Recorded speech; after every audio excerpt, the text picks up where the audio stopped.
하나, 둘, 셋. 안녕하세요. 중동부 최경수 목사입니다. 고등부 박성호 목사입니다. 청년부 박은혁 전도사예요. 자, 전도사님 여기가 어디죠? 여기는 한양대 에리카 벚꽃이 아름다운 길에 나와 있습니다, 여러분. 벚꽃이 너무 아름답습니다. 자, 우리가 여기에서 무엇을 하려고 왔습니까? 네, 너무 집안에만 있었던 것 같아가지고 밖에서 이 아름다운 자리에서 하나님을 예배하는 것이 얼마나 좋을까 생각하다가 이 자리에 나와서 예배하게 됐습니다. 자, 사랑하는 여러분, 영상이지만 우리 같이 전심으로 찬양합시다. 예배요. 할렐루야.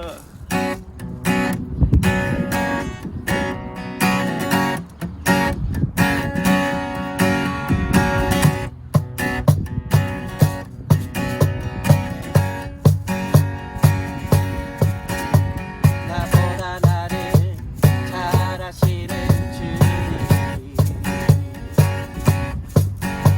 내가 길을 떠나 어디로 가겠나이까.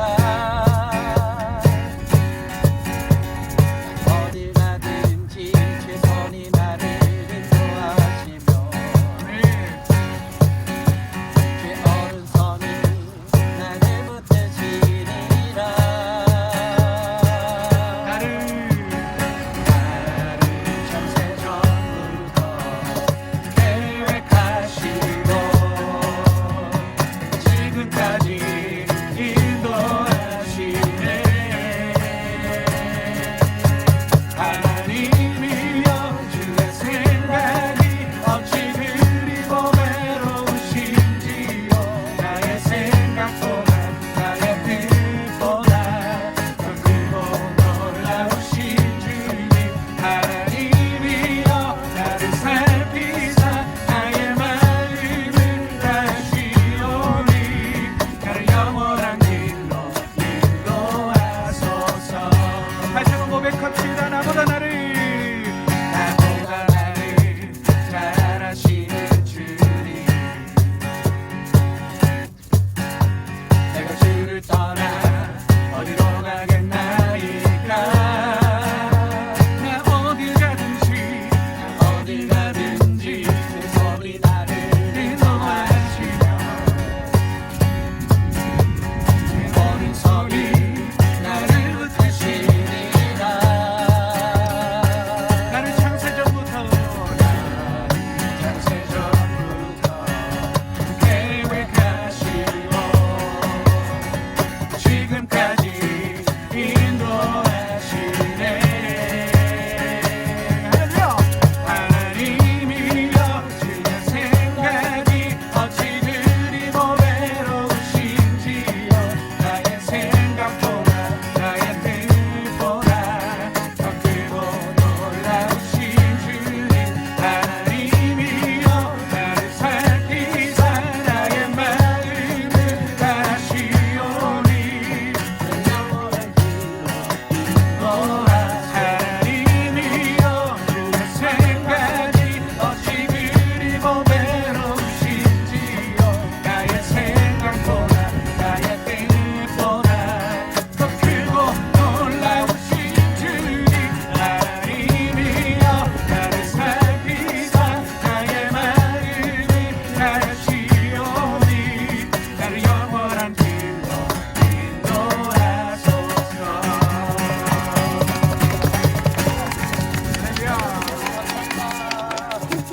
너무 멋져요.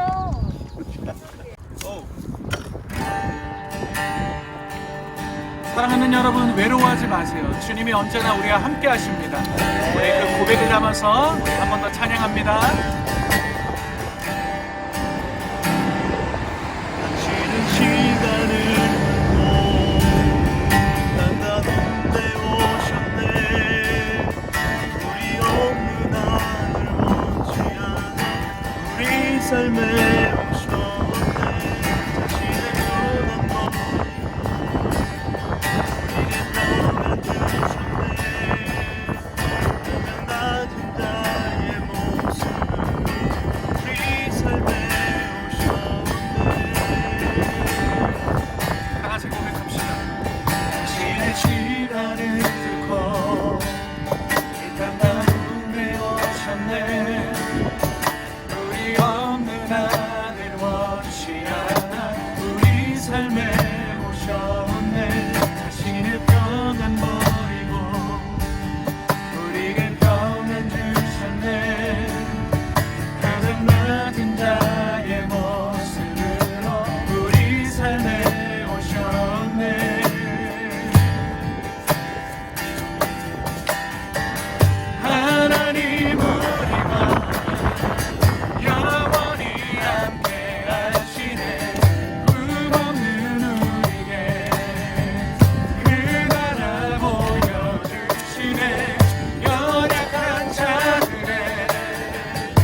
아버지 하나님, 코로나로 인해 구동부실에 함께 모여 예배드리지는 못하지만 주님의 날을 기억하여 영상으로 함께 예배케 하시니 감사드립니다.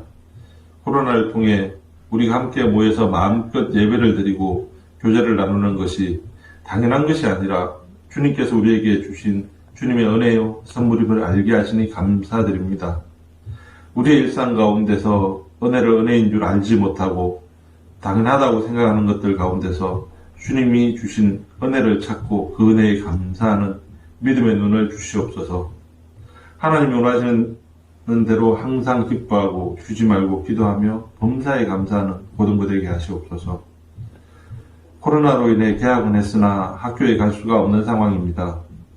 주님, 코로나가 하루빨리 종식되어 교회에서 마음껏 예배하고 학교에서 마음껏 공부하고 친구들을 만날 수 있는 날이 속히 오게 하시옵소서.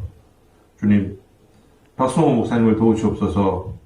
사회 가운데 능력 있는 말씀의 종이 되게 하시며 더욱고 넘치는 사랑의 종이 되게 하시옵소서. 또한 오늘 전하실 말씀 가운데 성령께서 함께 역사하여 주시며 은혜 내려 주시옵소서. 이 모든 말씀 예수 그리스도의 이름으로 감사함으로 기도드렸사옵나이다. 자, 여러분들 설교 듣기 전에 한 가지 광고하면서 설교로 가겠습니다.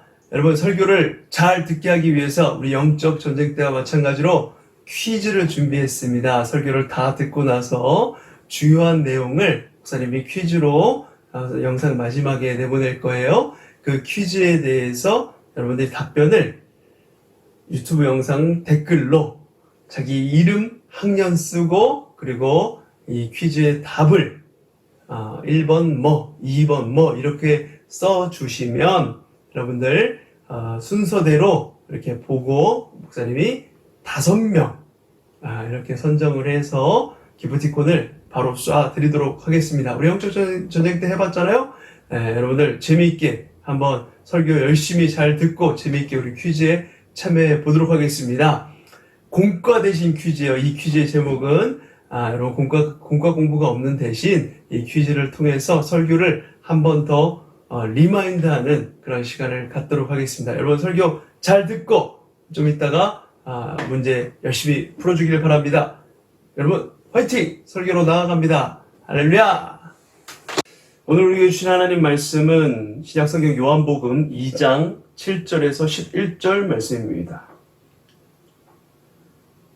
예수께서 그들에게 이르시되 항아리에 물을 채우라 하신즉 아귀까지 채우니 이제는 떠서 연회장에게 갖다 주라 하심에 갖다 주었더니 연회장은 물로 된 포도주를 맛보고도 어디서 났는지 알지 못하되 물 떠온 하인들은 알더라. 연회장이 신랑을 불러 말하되 사람마다 먼저 좋은 포도주를 내고 취한 후에 낮은 것을 내거늘 그대는 지금까지 좋은 포도주를 두었도다 하니라. 예수께서 이 첫 표적을 갈릴리 가나에서 행하여 그의 영광을 나타내심에 제자들이 그를 믿으니라. 아멘. 할렐루야. 부활 후 첫 주일입니다. 예수님의 부활과 함께 우리 학교 생활도 부활을 했죠? 한 주간 잘 지냈나요, 우리 친구들? 지난주에 온라인 계약을 해서 우리 친구들이 분주한 하루하루를 보내고 있을 거라 생각이 돼요. 부활과 함께 우리 예배도 이제 곧 다시 부활할 거라 믿습니다. 코로나로 인해서 약 2달간 온라인으로 만나게 되었는데 이 시간도 예배에 대해서 한 번 더 생각해보고 우리 일상의 소중함에 대해서 생각해보는 소중한 시간이었지만 그래도 우리가 만나서 함께 예배하는 것이 얼마나 귀한 일인지 얼마나 갈망하고 우리가 바라는 일인지 알게 되었잖아요. 예수님의 부활과 함께 그날이 곧 올 것입니다. 아직 조심해야 되는 단계이긴 하지만 우리나라가 전 세계에서 대응을 가장 재빠르게 잘해서 하루 확진자가 계속 50명 미만이 나오고 있죠. 특별히 이번 주에는 많은 사람들이 몰리는 21대 국회의원 선거가 있었음에도 성숙한 시민 의식과 방역당국의 철저한 검역 덕분에 문제없이 선거를 잘 치러냈습니다. 곧 모든 것이 이제 정상화될 것이라는 소망을 갖게 되는 대목이죠. 여러분과 언제 그랬냐는 듯이 기쁘게 함께 모여 예배하게 될 것입니다. 정말 이제 얼마 안 남았어요. 지금까지 잘 참고 견뎠지만 조금만 더 참고 견뎌 보시길 바랍니다. 하나님은 우리가 인내하며 견뎌낸 시간들을 모두 잊지 않고 알고 계십니다. 그 힘들고 어려웠던 시간, 그때 부르짖으며 기도했던 기도들 하나님께서 다 응답해 주실 거라 확신합니다. 오늘부터 몇 주간 정확히 언제가 될지는 모르겠지만 다시 공가가 재개될 때까지 지금 우리에게 필요한 기적, 그 기적에 대한 설교를 몇 시간 동안 하려고 합니다. 요새 교회에서 진행하는 생명양식 큐티에서 요한복음을 쭉 묵상하고 있어요. 그 요한복음 말씀에 보면 7가지 기적, 표적이 등장하는 것을 볼 수 있습니다. 오늘 보게 될 이 물을 포도주로 만드신 기적이 첫 번째로 나오고요. 두 번째로 왕의 신하의 아들을 고치신 기적. 그리고 세 번째 38년 된 병자를 고치신 기적. 네 번째 오병이어의 기적. 다섯 번째 물 위를 걸으신 기적. 그리고 여섯 번째 소경을 고치신 기적. 그리고 일곱 번째 죽은 나사로를 살리신 기적이에요. 이 7가지 기적이 다 의미가 있는 기적들입니다. 이것을 하나하나 살펴보면서 우리 삶에 진정 기적이 무엇인지, 그 기적이 우리 삶에 어떤 의미를 갖는 것인지 생각해보는 시간을 갖기를 원합니다. 자, 오늘 본문 말씀은 우리가 주일학교 때부터 교회를 다녔다면 참 많이 들어봤던 말씀일 것입니다. 어렸을 때 불렀던 찬양 중에 이런 찬양도 있죠. 예수님이 말씀하시니 물이 변하여 포도주 됐네. 짠! 예수님이 말씀하시니 물이 변하여 포도주 됐네. 짠! 뭐 율동이 잘 기억은 안 나는데 뭐 이런 찬양이었어요. 이렇게 노래로 불릴 정도로 아주 유명한 말씀입니다. 이 말씀에 나오는 기적은 예수님께서 베푸신 표적 가운데 몇 번째 표적이냐면 바로 첫 번째 표적이에요. 예수님은 왜 첫 번째 표적을 진짜 멋지게 막 죽은 자 살리시고 병자들이 막 때로 일어나고 이런 기적으로 보여주시지 않고 왜 굳이 별로 멋있어 보이지도 않는 물이 포도주로 변하는 사건으로 보여주신 것일까요? 기왕 기적을 보여주실 것이면 막 갑자기 사람들이 막 다 보는 앞에서 죽은 사람이 막 살아나고 병자들이 막 갑자기 앉은 병이 일어나고 막 수많은 사람들이 고침받고 막 이런 기적을 첫 번째로 보여주셨으면 멋있잖아요. 폼나잖아요. 간지나잖아요. 그런데 왜 이런 별 볼 일 없어 보이는 물이 변화에 포도주 되는 사건을 첫 번째 기적으로 보여주신 것일까요? 왜 결혼식에서 첫 번째 표적을 일으키신 것일까요? 오늘 말씀을 통해서 그 의미를 천천히 한번 생각해 보겠습니다. 말씀에 1절에 이렇게 나와 있죠. 우리가 7절부터 읽었지만 2장 1절부터 11절까지 말씀을 다 볼 거예요. 1절 말씀에 사흘째 되던 날 갈릴리 가나에 혼례가 있어. 이렇게 시작을 합니다. 여러분, 세계 역사상 어느 나라를 막론하고 가장 까다로운 절차를 가진 결혼식이 바로 이 이스라엘 유대인들의 결혼식입니다. 유대인의 결혼식은 엄밀히 말하면 약 1년에 걸쳐서 진행이 된다고 보면 됩니다. 왜냐하면 예식을 2번 하기 때문에 그래요. 정혼이라는 것이 있고 본 결혼식이 따로 있어요.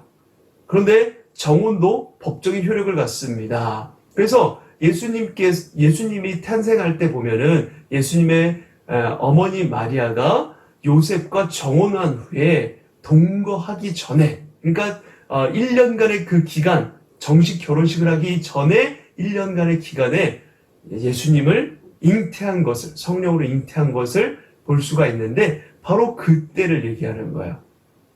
오늘 결혼식에도 바로 이 정혼을 하고 결혼식이 있었던 그때를 가리키는 겁니다. 이것은 우리나라의 약혼의 개념과는 조금 달라요. 이렇게 유대인의 혼례는 좀 복잡한데 아마 오늘 이 가나 혼인잔치는 이 자리 2번째 결혼, 바로 정식 결혼의 자리였던 것 같습니다. 그런데 예수님의 어머니가 초대되어 있는 것을 보니 이 결혼은 먼 친척벌 되는 그런 사람의 결혼식이었던 것 같아요.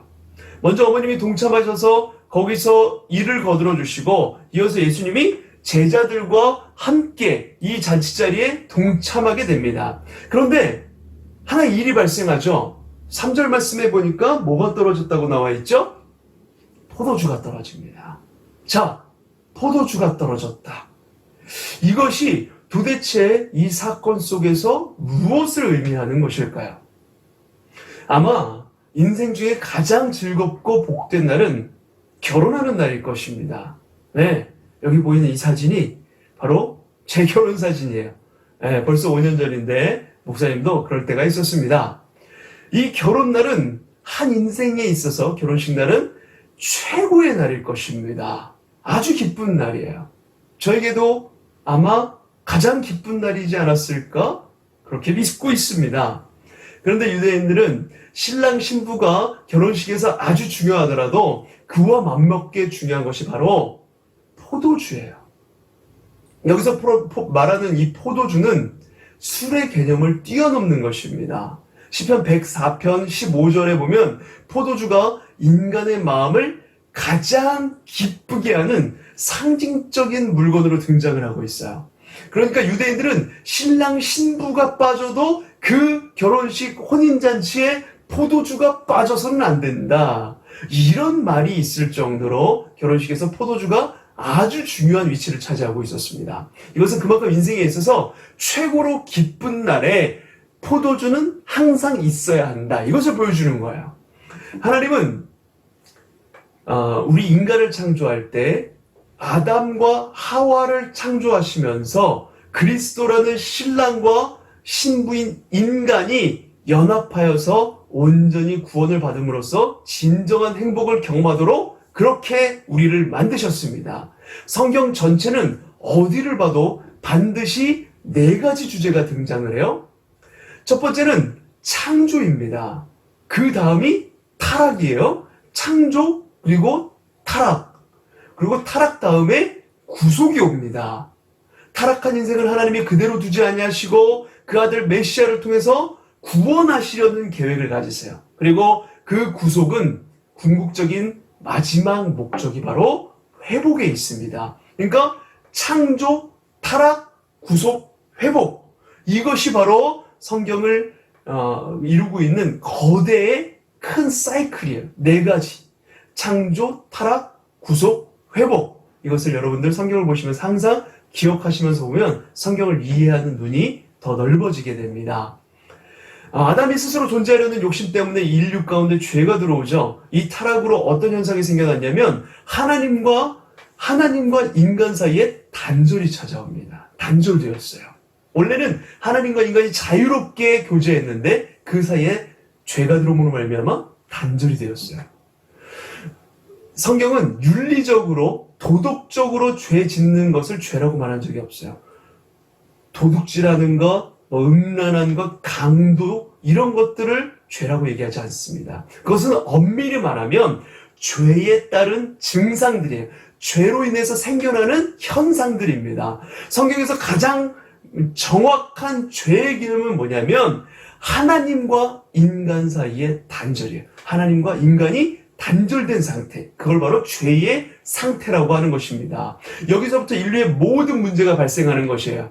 자, 이런 관점에서 오늘 본문에 포도주가 떨어졌다는 것은 단순히 문제가 발생했다, 사건이 생겼네, 이 정도를 설명하기 위해서 기록한 말씀이 아니라 가장 즐거워야 될 이 혼인잔치에 포도주가 떨어짐으로써 이 잔치가 중단된 것입니다. 잔치가 끊어진 거예요. 끊겨진 거예요. 이것이 바로 온 인류가 직면해 있는 상황이라는 것을 보여주고 있는 것입니다. 그래서 첫 번째 표적을 왜 이런 식으로 설명하면서 시작을 하냐면, 표적이라는 말 자체가 헬라어로 세메이온인데 이 말은 정확하게 표지판이라는 뜻입니다. 표지판. 길을 갈 때 보여주는 그 표지판, 이거를 바로 표적, 세메이온이라고 하는 거예요. 이 땅은 지금 하나님과 관계가 끊어져서 마치 포도주가 떨어져서 잔치가 중단되어 있는 것처럼 온 인류가 깜깜한 밤중에 길을 헤매고 있는 그런 것과 똑같은 상황입니다. 그래서 늘 허둥지둥 급하게 쫓기고 있죠. 무엇이 우선순위인지 모른 채, 무엇을 먼저 해야 될지 모른 채 쫓기고 있는 것, 삶. 이것이 바로 인류가 처해 있는 상황이라는 거예요. 그래서 오늘 이 첫 번째 표적은 하나님께서 교회에게, 그리고 성도들에게 우리 같은 우리 고등부 친구들에게 무엇이 가장 중요한 것인가를 하나의 표지판처럼 제시하고 있는 것입니다. 그렇기 때문에 오늘 이 사건은 단순히 그냥 예수님 말씀에 순종을 하니까 기적을 체험했다. 물이 변하여 포도주는 내 짠! 여기서 끝나버리는, 여기서 끝인 사건이 아니라는 겁니다. 포도주가 떨어졌어요. 잔치가 중단되었어요. 우리 인류가 직면한 상태가 바로 정확하게 여기에 있는 그림의 모습이라는 것입니다. 이때 예수님이 이 자리에 초대되셨죠. 예수님이 들어오자 어머니가 예수님에게 이런 부탁을 해요. 우리 3절을 각자 집에서 부모님과 함께 한 몫으로 읽어보겠습니다. 3절 말씀입니다. 시작. 포도주가 떨어진지라 예수의 어머니가 예수에게 이르되 저들에게 포도주가 없다 하니. 자, 어머니로서는 당연히 의뢰할 수 있는 부탁이겠죠? 자, 이것 좀 어떻게 해봐라. 왜 이것이 상식적이고 가능한 일이냐면, 여러분 생각해 보세요. 예수님이 태어날 때부터 어머니 마리아는 이 예수님이 일절 육체적인 관계를 통해서가 아닌, 그러니까 아버지 요셉과 어떤 육체적인 관계를 통해서가 아닌 오직 성령에 의해서만 태어났다는 것을 임지하고 알고 있었어요. 비범하게 태어난 사람 예수, 그는 뭔가 다르다. 뭔가 특별한 사람이다라는 걸 반드시 기억하고 생각하고 있었던 것입니다. 그렇기 때문에 이 정도의 일이야 어떻게든 해결할 수 있는 존재라는 것을 어머니가 알고 있던 거예요. 그래서 예수님에게 포도주가 떨어졌다라고 얘기한 것은 어떻게 좀 이 사건을 급한데 좀 해결 좀 해다오, 이런 의미로 얘기를 한 거예요. 이것이 예수님에 대한 전형적인 1차원적인 인식이라고 볼 수가 있습니다. 우리나라에도 이런 복음이 많이 들어와 있죠. 예수님을 해결사나, 문제를 해결하는 해결사나 슈퍼맨 정도로 생각하는 것입니다. 소원을 들어주고 어떤 병을 고쳐주고 생로병사의 문제를 해결해주는 분, 물론 그런 부분들이 있습니다. 예수님은 우리의 육체의 연약함을 들어 응답하시고 치유해주시고 회복시켜주시는 분이세요. 분명히 맞습니다. 우리의 어려운 소원을 들어주시는 분입니다. 그런데 그것이 복음의 전부는 아니라는 거예요. 복음의 본질에서 아주 작은 부분인데 그것이 우리 인식 속에서 아주 큰 현상처럼 보이죠. 어떤 기적을 보면, 정말 초자연적인 기적을 보고 나면, 엄청난 일을 경험하고 나면 그것이 크게 보이잖아요. 그래서 우리는 예수님을 보면서 그런 기대를 하곤 합니다. 공부를 하나도 안 했지만 수능시험 잘 보게 해주세요. 이런 헛된 기대를 하곤 하죠. 지금 예수님의 어머니도 예수님을 그렇게 바라보고 있는 거예요. 혼인잔치에 포도주가 떨어진다는 것은 유대인들에게는 말도 안 되는 얘기인데, 어떻게 좀 해봐라. 좀 해결해 줄 수 없겠니? 이러고 있는 겁니다. 이때 예수님이 이런 대답을 합니다. 4절 말씀에 예수께서 이르시되 여자여 나와 무슨 상관이 있나이까? 내 때가 아직 이르지 아니하였나이다. 자, 이 예수님의 대답은 우리 한국인의 정서로 보면은 굉장히 네 가지가 없는 그런 표현처럼 들릴 수가 있어요. 어디다 대고 어머니한테 여자요 이러는 겁니까? 막가자는 거죠. 여러분들 지금 어머니와 같이 예배드리고 있습니까? 어머니에게 한번 이렇게 고백해 보세요. 여자요. 귓방맹이 맞을지도 모릅니다.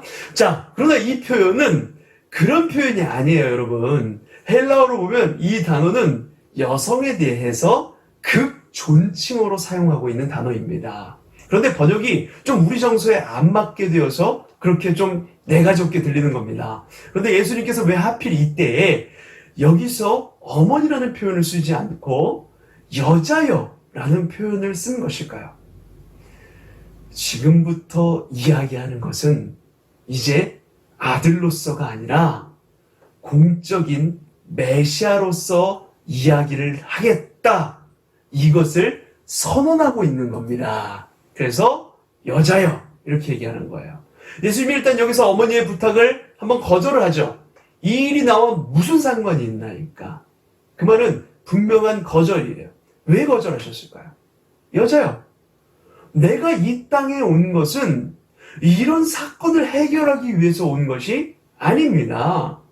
마치 동화책에 나오는 얼마 전에 그 패러디 됐던 감명 깊게 봤던 영화 이 알라딘의 그 요술 램프처럼 문지르면 거기서 호로로 하고 나와가지고 램프 에이진이 막 이렇게 춤추죠? 막 춤추면서 윌 스미스가 아주 열연을 했는데 주인님 부르셨습니까? 무엇이 필요합니까? 말씀만 하옵소서. 그러면 주문을 하죠. 그러면 다 들어주는 우리 기독교가 그런 것입니까? 우리 하나님이 그런 분이실까요? 하나님이라는 존재가 우리의 필요를 따라서 우리의 필요를 채워주기 위해서만 존재하는 분이십니까? 예수님은 지금 그것을 거절한 것입니다. 내가 이 땅에 온 것은 인생의 어떤 필요만을 채워주기 위해서 사건의 해결사처럼 램프의 지니처럼 온 것이 아니다. 그래서 공적인 의미에서 여자여, 이 일이 나와 무슨 상관이 있나이까 정중하게 이렇게 말씀을 하고 있는 것입니다. 그리고 이어서 하는 대답이 뭐죠? 내 때가 아직 이르지 않았다. 여기서 내 때라는 단어는 헬라어 단어로 호라인데 여러분 좀 헬라어 단어를 계속해서 좀 써서 죄송해요. 헬라어 단어 많이 쓰면 여러분들 공부하기도 벅찬데 힘들 텐데 좀만 쓸게요. 헬라어 단어로 내 때라는 단어는 호라예요. 요한복음에 이 호라라는 단어가 정확하게 7번 등장합니다. 그런데 놀랍게도 이 7번 모두 예수 그리스도께서 십자가에 달려 돌아가실 때를 지칭하는 단어로 호라, 때라는 단어를 쓰는 거예요. 예수님이 여기서 무슨 말씀을 하고 싶으셨던 것일까요? 그러면 여자여, 그 요구하는 일이 내가 이 땅에 온 목적과 전혀 상관없는 것입니다. 나는 인류의 근본적인 죄의 문제를 해결하기 위해 죽으러 이 땅에 온 것입니다. 이런 말씀을 하고 있는 거예요. 내 때는 십자가를 지고 인류를 구원하는 때, 그 때입니다. 나의 사역의 목적은 그것입니다. 이걸 얘기하고 있는 겁니다. 여러분, 로마서 3장 23절에 인간에 대해서 이렇게 평가를 하고 있습니다. 모든 사람이 죄를 범하였음에 하나님의 영광에 이르지 못하더니 성경은 철저하게 우리 인생을 어떻게 고발하고 있어요? 이 땅에 해결받을 수 없는 절망적인 존재라는 것을 고발합니다. 이 성경의 분석을 비껴갈 인생이 없어요. 모두 다 죄인입니다. 목사님 같은 사람도 그리고 우리 담임 목사님 포함해서 모든 사람은 이 땅에서 죄의 문제를 해결받을 수가 없는 사람들이에요. 없는 존재들이에요. 여러분들도 마찬가지죠. 그래서 바로 예수님은 이 땅에 우리의 죄값을 치르기 위해서 아버지의 명을 따라서 순종하기 위해서 온 것입니다. 모두 이 평가를 비껴갈 수가 없기 때문에 모두가 죄인이기 때문에 이것을 구원하기 위해서 이 땅에 오신 것이죠.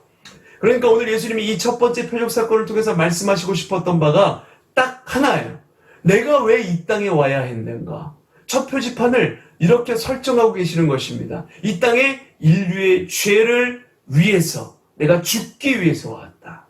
인류는 이 예수님의 죽으신 십자가 사건과 진정한 만남이 이루어지지 않으면 어떤 행복도 가짜 행복이고 어떤 위로도 가짜 위로입니다. 진정한 해결이라고 볼 수가 없어요.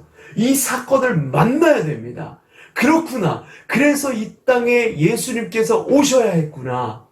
이것이 몇백 년, 몇천 년이 지나도 교회가 가장 선명하게 드러나야 할 가장 중요한 가치입니다. 여러분의 삶 속에 드러나야 할 가장 중요한 가치예요. 이것을 위해서 이 땅에 예수님께서 오셨다. 죄를 구원하기 위해서. 예수님은 지금 이것을 선언하고 있는 것입니다. 아직 내 때가 이르지 아니하였나이다. 이것은 십자가 위에 인류의 죄를 해결하기 위해 내가 죽으러 왔습니다. 이걸 말하고 있는 것입니다. 계속해서 우리 6절 말씀을 다 같이 한번 집에서 읽어볼까요? 시작! 거기에 유대인의 정결 예식을 따라 두세 통 드는 돌 항아리 6이 놓여 있는지라. 아멘. 6개의 돌 항아리가 유대인의 정결 예식을 따라 어느 집이든 문 입구에 놓여 있습니다. 그런데 이것은 단순히 손을 씻는 세척의 개념이 아니라 이들은 들고 다니면서 여기 이 돌 항아리에다가 손발을 씻었어요. 그럼으로써 자신들의 죄의 문제가 해결된다고 믿고 있었습니다. 여러분, 이런 율법, 법조항이 인간의 죄의 문제를 근본적으로 해결할 수가 있을까요? 이 문제는 해결이 안 되는 거예요. 아무리 돌항아리 물을 받고 손을 씻어도 죄의 문제를 해결할 수가 없는 것입니다. 상징적으로 그렇게 보여주는 것뿐이죠. 그리고 그것이 얼마나 허무한 예식인가를 상징하는 것처럼 이 돌항아리는 지금 이 말씀 속에 비어있다고 말씀하고 있어요. 여기에 물이 없었어요. 텅 비어 있었습니다. 그런데 예수님이 여기에다가 물을 떠서 연회장에 갖다 놓으라고 함으로써 바로 포도주를 만드시죠. 자, 본문 친구 여러분. 그래서 우리는 이 본문을 순종한 사람만이 기적을 체험한다. 이렇게 적용하기 일쑤입니다. 이러고 끝나버리죠. 물론 형태적으로는 맞는데 과연 여기서 강조하고 싶었던 것이 우리의 순종, 행위, 단순히 이것이었을까요? 그리고 또 여기서 우리가 헷갈리게 만드는 것은 예수님이 분명 조금 전에는 여자요 라고 이렇게 말씀하시면서 정중하고도 단호하게 그 어머니 마리아의 부탁을 거절하시고 들어주지 않을 것 같았는데 조금 지나고 나니까 이제 마음이 좀 캥기셨던지 어머니의 부탁을 들어주고 있단 말이죠. 자, 이게 뭘까요? 왜 이러시는 걸까요? 헷갈리게. 앞에 거절한 것과 뒤에 포도주를 만든 사건은 전혀 별개의 사건이에요. 말씀 한 군데만 같이 읽어보겠습니다. 한번 찾아서 읽을게요. 마태복음 26장. 요한복음보다 조금 앞에 있죠. 마태복음 26장 26절에서 28절까지 말씀 제가 읽어드릴게요. 그들이 먹을 때 예수께서 떡을 가지사 축복하시고 떼어 제자들에게 주시며 이르시되 받아서 먹으라 이것은 내 몸이니라 하시고 또 잔을 가지사 감사기도 하시고 그들에게 주시며 이르시되 너희가 다 이것을 마시라 이것은 죄사함을 얻게 하려고 많은 사람을 위하여 흘리는 바 나의 피 곧 언약의 피니라. 아멘. 자, 이 장면은 예수님께서 십자가에 달려 돌아가시기 전날 밤 제자들과 마지막 갖는 만찬의 자리예요. 최후의 만찬 자리입니다. 이 그림 지난주에도 봤잖아요. 마지막 만찬 자리에서 예수님은 제자들과 함께 떡을 떼고 포도주 잔을 나누어 마셨습니다. 성경에서 일관되게 예수 그리스도의 피를 상징하는 것은 무엇이었습니까? 바로 포도주였습니다. 그래서 포도주를 나눠 마시면서 예수님께서 여기 이렇게 말씀하고 계시잖아요. 너희가 다 이것을 마시라. 이것은 죄사함을 얻게 하려고 많은 사람을 위하여 흘리는 바 나의 피 곧 언약의 피니라. 그러니까 포도주는 예수님의 십자가의 보혈, 언약의 피 이것과 연결이 되는 것입니다. 그냥 포도주가 아니에요. 오늘 말씀으로 돌아와서 예수님의 후에 포도주를 만들고 그 결혼식 연회장에 갖다 줌으로써 중단되었던 뭐가 회복되게 되죠? 바로 결혼 잔치가 회복이 됩니다. 혼인 잔치가 회복이 돼요. 이것이 바로 예수님께서 이 땅에 오셔서 궁극적으로 회복하고자 하는 것입니다. 끊겼던 천국 잔치가 다시 회복이 되는 거예요. 죄로 단절되었던 천국의 잔치가 예수 그리스도를 통해서 회복되는 것입니다. 우리는 죽었다 깨어나도 스스로 죄의 문제를 해결할 수가 없는 존재예요. 완전히 밑바닥 인생입니다. 1%도 0.00001%도 살아날 수 있는 가능성이 없는 존재들입니다. 예수 그리스도께서 이 땅에 오신 것은 예수님만이 복음이라는 사실을 온 인류에게 이 첫 표적 사건을 통해서 선명한 표지판으로 제시한 것입니다. 예수님만이 복음이에요. 할렐루야. 예수님만이 우리를 살리실 수 있는 분이시고 우리를 회복시키실 수가 있습니다. 할렐루야. 오늘 우리 고등부 친구들 모두에게 그리고 학교에 가정에 그리고 우리 고등부 공동체 안에 예수님께서 피 흘려 드러났던 그 십자가의 선명한 복음만이 온전히 드러나서 그 회복을 통해서 모든 회복이 시작되는 그리고 다시 하나님을 향한 노랫소리와 새 노래가 여러분 심령 깊은 곳에서부터 터져나오는 하나님의 복이 가득하길 기도합니다. 아버지 하나님의 사랑을 찬양합니다. 죽었다 깨나도 죄의 문제를 해결할 수 없는 우리를 위해 십자가의 죽으심으로 구원의 길을 열어주신 그 은혜를 찬양합니다. 그 십자가 앞에 나아갑니다. 다시금 우리 사랑을, 우리 믿음을 회복시켜 주시옵소서. 코로나19로 인해 교회 가지 못하는 기간이 길어지는 만큼 우리가 하나님과 멀어진 것 같고 죄 가운데 있는 것 같고 어떻게 해야 이 사랑을, 이 믿음을 회복할 수 있을지 몰라 힘겨워하고 있는 친구들이 있습니까? 떨어진 포도주를 만드셔서 잔치를 회복시키신 주님, 우리 삶도 예수의 보혈로 회복되게 하여 주시옵소서. 주를 향한 사랑과 설렘과 기쁨을 회복시켜 주시옵소서. 예배하는 마음 허락하시고 어느 곳에서나 주를 기뻐 예배하는 우리 고등부 친구들 모두가 되게 하여 주시옵소서.